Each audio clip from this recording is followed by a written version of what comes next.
सरायकेला खरसावां जिले के राजनगर थाना में गुरुवार की दोपहर करीब 3 बजे खेरमा गांव का युवक दिलीप महतो अपने पिता के शव को लेकर राजनगर थाना के समीप पहुंचा।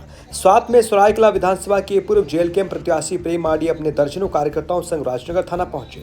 इस संबंध में हेरमा गांव के रहने वाले युवक दिलीप महतो ने बताया कि उनके पिता संतोष महतो मध्य प्रदेश में मजदूरी करने गए थे, लेकिन रविवार की सुबह करीब 9 बजे फोन के माध्यम से खबर मिली कि उसके पिता संतोष महतो की सड़क दुर्घटना में मौत हो गई है। वहीं अपने पिता के शव को मध्य प्रदेश से अपने पैतृक आवास राजनगर तक लाने में असमर्थ था। उन्होंने राजनगर थाना में भी इसकी जानकारी दी। पिता की मृत्यु कैसे हुई, पूरे मामले को जानने का प्रयास भी किया, मुआवजे की मांग की, परंतु असफलता मिलते देख जेएलके नेता प्रेम माडी से संपर्क स्थापित कर गुरुवार को अपने पिता के शव को राजनगर थाना लाया गया। वहीं प्रेम माडी अपने दर्जनों कार्यकर्ताओं संग राजनगर थाना पहुंचे। थाना प्रभारी से बातचीत कर जिस संवेदक द्वारा मृतक संतोष महतो को मध्य प्रदेश काम करने भेजा गया था, उसके साथ वार्ता की गई और युवक को मुआवजा दिलाने का आश्वासन दिया गया। हमारे संगठन की ओर से हमें जानकारी मिली कि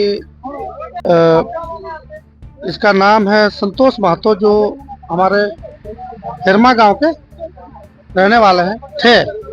ये मध्य प्रदेश में काम करने गए हुए थे, तो इनका जो है वहाँ पर कुछ कारणवश, जैसे इनका कहना है कि एक्सीडेंट हुआ है, एक्सीडेंट में इनकी मृत्यु हो गई है 10 तारीख को। तो अभी हम लोग उसी मामला को लेकर के राजनगर थाना आए हुए थे कि भाई ये जो मामला है, क्योंकि ये परिवार गरीब है और अगर मान लिया इस प्रकार से घटनाएं हो रही है और घटना होने के बाद में अगर ठेकेदार वहाँ का कंपनी अगर जिम्मेवारी नहीं लेगी तो फिर हम तो मुश्किल में पड़ गए।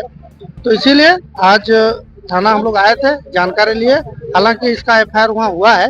कंपनी में हुई, ऐसे तो कह रहा है कि सड़क में हुआ है, लेकिन मुझे नहीं लगता है कि सड़क में हुआ होगा, क्योंकि 2 व्यक्ति थे। 2 व्यक्ति में से एक को चोट लगता है, जो पहला धक्का खाता है वो व्यक्ति को कुछ नहीं हुआ, लेकिन जो मृतक है इसको दूसरा धक्का लगा उसी मोटरसाइकिल से, उनका कहना है। तो ये मोटरसाइकिल का धक्का से उनका मृत्यु हो गया है। हालांकि हमें इस पर विश्वास नहीं है। अभी तत्काल के लिए हम लोग आए थाना प्रभारी को सूचित करने के लिए, सर ऐसा मामला है, इस पर जांच पड़ताल किया जाएगा। आने वाले समय में जांच पड़ताल कीजिए और जो भी है, जो मृतक है उनके साथ हमारी सहानुभूति है, जितना ज्यादा हो सके प्रयास करेंगे इनको कम से कम उस कंपनी की ओर से, उनके जो ठेकेदार की ओर से जितना हो सके हम लोग इनको मुआवजा दिलाने का प्रयास कर रहे हैं। अभी थाना प्रभारी से हमारी वार्ता हुई कि ये जो मामला है, इस मामला में हम लोग एफआईआर करने के लिए आए हुए थे। तो उनका कहना है कि एफआईआर ऑलरेडी पहले से ही मध्य प्रदेश में हो चुका है। एफआईआर इनका अभी एफआईआर नहीं करना होगा, यहीं से इनके परिवार के लोगों को जाना होगा, वहाँ पर मध्य प्रदेश जाना होगा, वहाँ से कुछ बयान लेंगे, उनका साइन वाइन होगा और उसके बाद जो भी कंपनी से जो वार्ता करनी होगी वो भी वहाँ जा करके करेंगे। नहीं पाता है तो क्या जेबीके से पार्टी क्या कुछ करेगी? देखिए, हमारा संगठन शुरू से ही गरीबों के लिए सहयोग करते हुए आया है।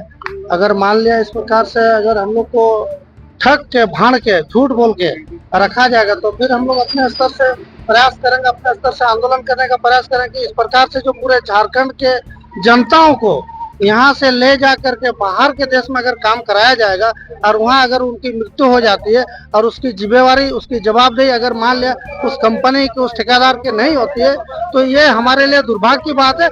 ऐसे ठेकेदार, ऐसे कंपनियों के विरोध में हम लोग चरणबद्ध तरीके से आंदोलन करेंगे। मेरा पिताजी जब मध्य प्रदेश में काम कर रहा था ना, तो वहाँ डेथ हो गया।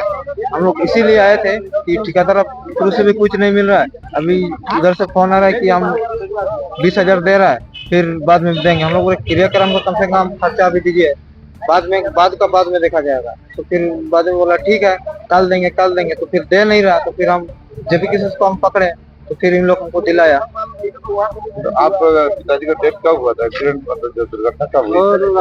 हो गया रविवार को रात को ही हुआ था। हमको सुबह फोन आया, रात का 7 बजे हुआ था, हमको दूसरा दिन सुबह 10 बजे फोन आया कि ऐसा आपका पिताजी पूरा सीरियस है। हम बोला अभी तो तुरंत का, फिर थोड़ा देर हम इधर उधर सबको पता करते करते थोड़ा देर के बाद फिर बोला कि आपको पिताजी पूरा 99% बचने का चांस कम है। तो हम तो अस्पताल में था पिताजी। हाँ, हम तो जान गया उतना ही में कि डेथ हो गया। फिर हम भी इधर उधर फोन किया कि कैसे क्या करेंगे। फिर तुरंत तो हम रांची से भी पता किया, प्लेन भी नहीं मिला उस दिन, ट्रेन भी नहीं है। ट्रेन था तो पहले था, हम लोग को लेट हो गया।